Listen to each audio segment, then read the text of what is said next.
Last time on Final Fantasy IV, we unleashed the lunar whale and rode it up to the moon.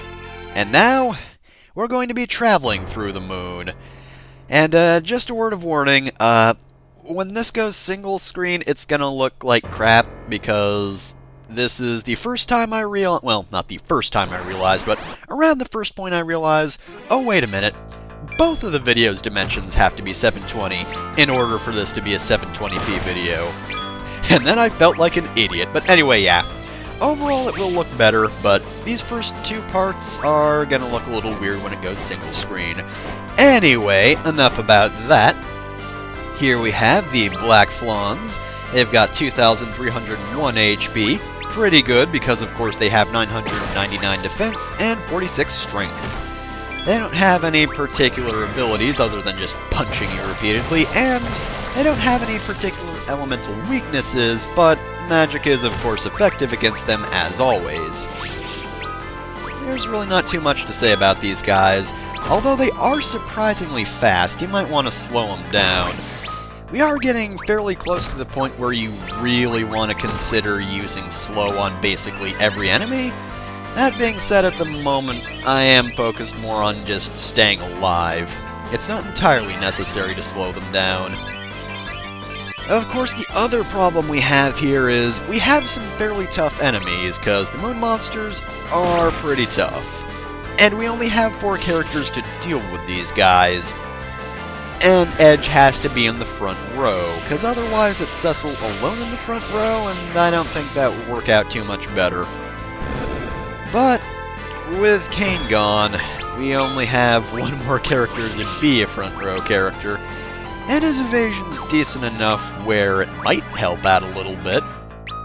Other than that, though, for these guys, if you're really having trouble with their punching, I guess just cast Protect or Blink on yourself. It's a little unnecessary, but, you know, again, if you're having trouble, you know, you might be a bit underleveled. And hey, I am still taking 600 damage from Cecil, who's supposed to be pretty defensive. It's not the most damage, but it's something. And, yep, that takes care of that. Yep, couple of magic attacks, and I think that was only a fire, alright? Not too bad at all. And, of course, it didn't get a level up, of course. Ah, well. So, anyway, the lunar tunnels are a pretty short dungeon, and, of course, there's an enemy ambush as well.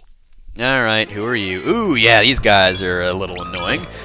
We have prokaryotes and eukaryotes. The eukaryotes only have 2,890 HP, 49 strength, 89 defense, but they can poison you with their attacks, thus their green tint. On the other hand, you have prokaryotes, who have 4,420 HP, 51 strength, 91 defense, and as you might have been able to tell, they are actually fairly tough, because they did kind of take out Rydia. Not good at all, considering magic is definitely helpful on the moon. Ooh! As is that, yeah. And, of course, again, the prokaryotes? Yeah, the not green ones. They can cast well, not cast paralyze, but they can inflict paralysis with their attacks, which honestly is worse than poison. Because, I mean, at least Cecil can still move. Of course, he is also dying very quickly. That's not good at all. The first time I ever played this game, this was definitely a very difficult area for me. Though, in fairness, I didn't really come prepared, and I don't think I even did the side quests, like Sylph Cave and whatnot, so I was underleveled and probably under-equipmented, so this was definitely a wall for me. That being said, I'm not doing too badly now, just getting kinda close to death, a little closer than I'd like, but still not too bad. As for aesthetics, I think this is a really good looking dungeon. I love how this place looks. It's oddly bright, but I kinda like it because it's a nice color scheme. Surprisingly, well, I guess to go along with the song, calming. The song, I do like that song, but I kinda wish we had the overworld theme in the Lunar Cave. Because I really like the Moon overworld theme. It's just so bizarre and kind of eerie that it fits perfectly for exploring the goddamned moon, which is pretty impressive on its own. By the way, the lunar virus has 1660 HP, 44 strength, 83 defense, and I believe these enemies can revive each other, can't they? I might be misremembering things. Then again, misremembering is a little more reliable than certain other sources, but again, I've been talking too much about that. Anyway, yeah, the moon background, by the way, looks fantastic. I know, other than the resolution, of course, this being a DS game, but other than that, I think the moon background looks really damn cool. Which is good because I don't normally notice the backgrounds in this game. Like, the battle backgrounds are okay, but they're usually kind of bland. That being said, we could finish these guys off right. Yeah, man.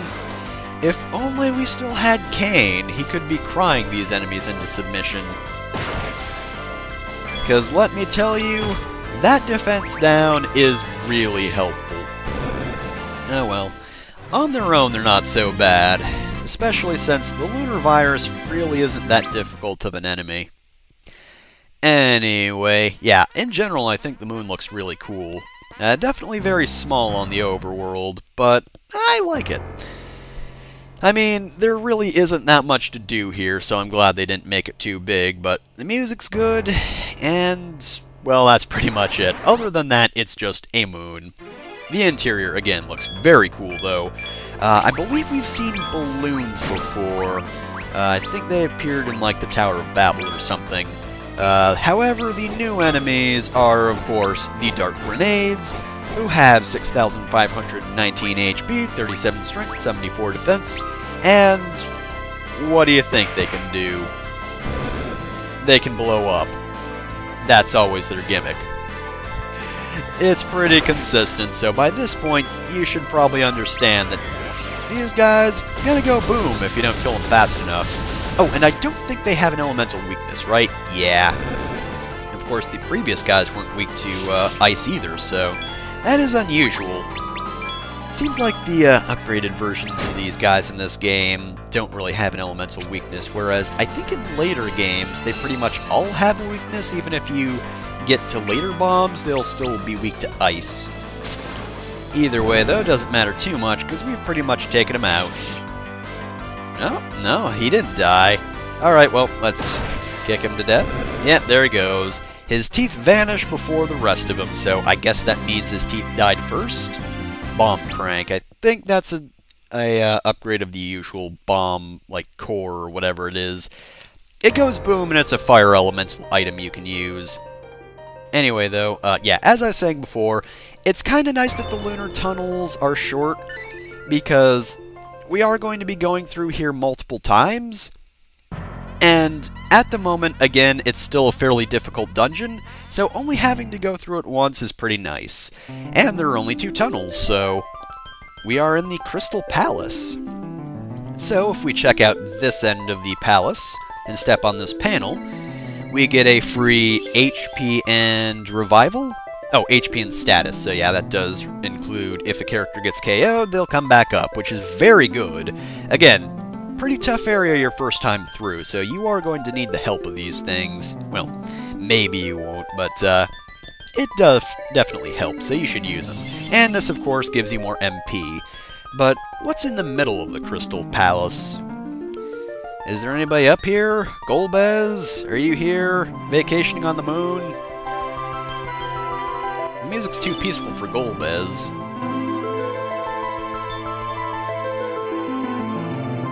And title card. There you go. Fusoya, Lunarian. That's not that impressive, actually. Rydia, human.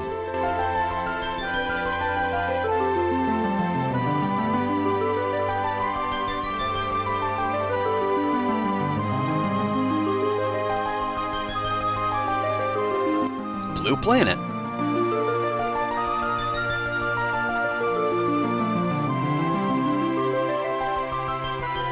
That seems a little overcomplicated.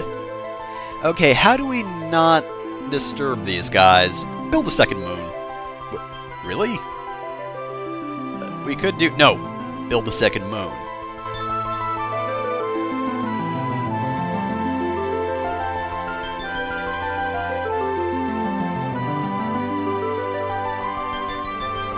Yeah, that dude was, kind of an asshole, really.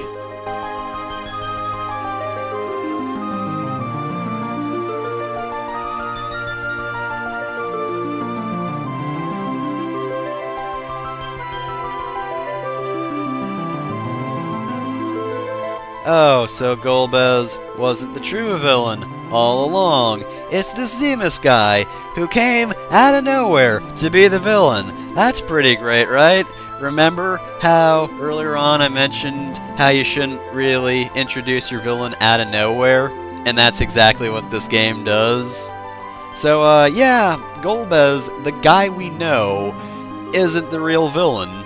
It's the Zemus guy, and I mean, sure, he sounds like an asshole, but this is the first we're hearing from him, and we're almost at the end of the game.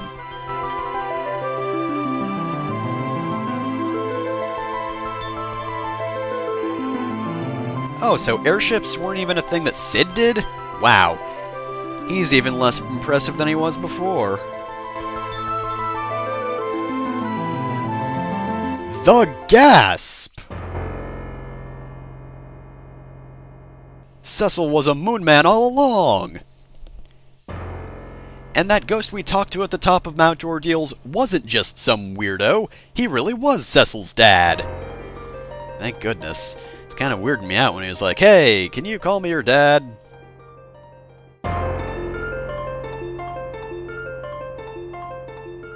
Oh, it is? I didn't know that. Oh, okay, so the Tower of Babel has a barrier around it. That's new. And Fusoya joins the party. Whoa. And that got about as much fanfare as it deserved. Yeah, probably. Cecil's dad lived on the moon. I thought you were crazy, but now I know you're a moon man. Of being the child of a guy from the moon. Oh, and why didn't I look at Cecil's thoughts? Maybe he's just too deep in thoughts. Yeah, he's just in a constant state of going dash exclamation point. So anyway, here's Fusoya. Get used to those stats, cause they're going to suck forever. Alright, so he is a sage like Tella. He has all the magic spells, but he's not good at using them. Also, you're going to cringe right now. You do definitely want to give him some augments, and I don't mind losing Inferno, but I give him Darkness. No, past me. Oh god. Oh. Ugh. So that was a horrible mistake. Darkness is a useful augment. I should have given him Eye Gouge. Next time on Final Fantasy IV, we'll explore another spot on the moon.